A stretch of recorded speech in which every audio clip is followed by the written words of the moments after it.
ಒಂದು ದಿನದ ವಿರೂಪಾಕ್ಷ ಬೆಲ್ವಾಡಿ ಸರ್ ಅವರ ದಿನ ಸ್ಟಾರ್ಟ್ ಹೆಂಗಾಗುತ್ತೆ, ಎಂಡ್ ಹೆಂಗಾಗುತ್ತೆ ನೀವು ಅಬ್ಸರ್ವ್ ಮಾಡಿ?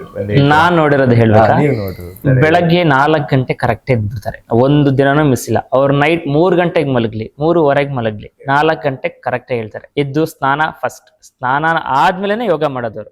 ಕೆಲವರು ಸಿಟಿನಲ್ಲೆಲ್ಲ ಏನ್ ಮಾಡ್ತಾರೆ, ಯೋಗ ಆದ್ಮೇಲೆ ಸ್ನಾನ ಮಾಡ್ತಾರೆ, ಯಾಕಂದ್ರೆ ಬಾಡಿ ಅದನ್ನ. ಬಟ್ ಚಿಕ್ಕಪ್ಪಂದು ಹಾಗಲ್ಲ. ಯೋಗ ಅನ್ನೋದು ಒಂದು ದೈವಾರಾಧನೆ ತರ, ಅದು ಆರಾಧನೆ ತರನೇ ಇರುತ್ತೆ ಅದು ಯೋಗ. ಸೊ ಅದನ್ನ ನಾವು ಶ್ರದ್ಧೆಯಿಂದಲೇ ಮಾಡ್ಬೇಕು.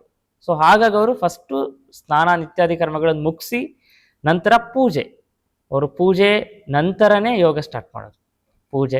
ಪೂಜೆ ಆದ ತಕ್ಷಣ 5:30 ಇಂದ 6:30 ಕ್ಲಾಸ್ ಸ್ಟಾರ್ಟ್ ಆಗುತ್ತೆ. ಕ್ಲಾಸಸ್ ಮುಗಿಸ್ತಾರೆ, 2 ಅವರ್ ಕ್ಲಾಸಸ್ ಇರುತ್ತೆ ಬೆಳಗ್ಗೆ. ಕ್ಲಾಸಸ್ ಆದ ನಂತರ ಮತ್ತೆ ತಿಂಡಿ ಆದ್ಮೇಲೆ ಮತ್ತೆ ಒಂದು ಲೇಡೀಸ್ ಬ್ಯಾಚ್ ಸ್ಟಾರ್ಟ್ ಆಗುತ್ತೆ 10:30ಗೆ. ಎಲ್ಲ ಇಲ್ಲೇ ಸ್ಥಳೀಯರು? ಇಲ್ಲ ಬೆಂಗಳೂರಿನಲ್ಲಿ ಹೇಳ್ತಾರೆ.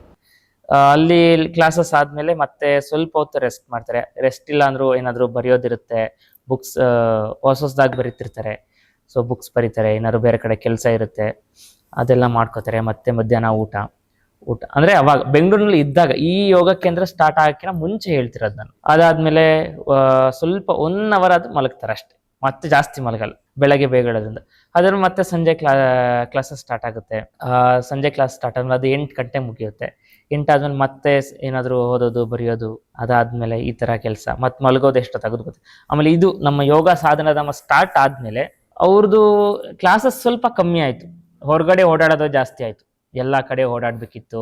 ಅವರ ದೃಢ ಸಂಕಲ್ಪ ಏನಿತ್ತು ಅಂದ್ರೆ, ಈ ಯೋಗಧಾಮ ಕಂಪ್ಲೀಟ್ ಆಗೋವರೆಗೂ ನಾನು ಚಪ್ಪಲಿ ಹಾಕೋದೇ ಇಲ್ಲ ಅಂತ ದೃಢ ಸಂಕಲ್ಪ ಮಾಡಿದ್ರು. ಎಲ್ಲೋದ್ರು ನಮ್ಗೆಲ್ಲ ಆಶ್ಚರ್ಯ ಅದು. ನಾವೆಲ್ಲ 1-2 ದಿನ ಹಾಕಿದ್ರೇನೆ ಮತ್ತೆ ನಮ್ಗೆಲ್ಲ ಕಾಲು ನೋವು ಬರುತ್ತೆ. ಬಟ್ ಅವ್ರು ಹೇಳೋದು ಇವತ್ತಿಗೂ ಅವ್ರಿಗೆ ಏನೂ ಅನ್ಸಲ್ಲ. ಅವ್ರು ನಡೆದ್ರು ಹಾಗೆ ನಡೀತಿದ್ದಾರೆ ಇವತ್ತಿಗೂ. ಈಗಲೂ ಅಷ್ಟೇ. 48 ದಿನ ಇದೆ, 48 ದಿವಸ ಪೂಜೆ, ಇನ್ನು ಸ್ವಲ್ಪ ದಿನ ಇದೆ. ಅದು ಮುಗಿಯೋವರೆಗೂ ಅವ್ರು ಚಪ್ಪಲಿ ಹಾಕಲ್ಲ. ಇದೊಂದಾದ್ರೆ ಇನ್ನೊಂದು ದೃಢ ಸಂಕಲ್ಪ ಅಂದ್ರೆ ಭೂಮಿ ಪೂಜೆ ಆಯ್ತು. ಇದೆಲ್ಲ ಇಲ್ಲಿ ಯೋಗಕ್ಷೇಮ ಭೂಮಿ ಪೂಜೆ 2 ವರ್ಷ ಆಯ್ತು ಇದು ಕನ್ಸ್ಟ್ರಕ್ಷನ್ ಆಗಿ. ಇವತ್ತಿಗೆ ಅವತ್ತಿಂದ ಇವತ್ತಿನವರೆಗೂ ಮಧ್ಯಾಹ್ನ ಊಟ ಮಾಡೇ ಇಲ್ಲ. ಬೆಳಗ್ಗೆ ತಿಂಡಿ ತಿಂದ್ರೆ ಮತ್ತೆ ರಾತ್ರಿ ಊಟ ಅಷ್ಟೇ. ಅದನ್ನ ನೀವು ಬೇಗ ಮಾಡ್ಕೊಡಿ ಅಂತ ಯಾವತ್ತೂ ಕೇಳಿಲ್ಲ. ಅವ್ರ ಹೊಟ್ಟೆ ಹಸ್ವಾದ್ರೂ ಪರವಾಗಿಲ್ಲ, 10 ಗಂಟೆ ಇಲ್ಲ 11 ಗಂಟೆ ಆಗ್ಲಿ ಅವ್ರು ಮಧ್ಯಾಹ್ನ ಊಟ ಮಾಡದೇ ಬಿಟ್ರೆ ಇನ್ ಸಂಜೆನೆ ಊಟ ಮಾಡ್ತಿದ್ರು, ನೈಟ್ ಅಷ್ಟೇ.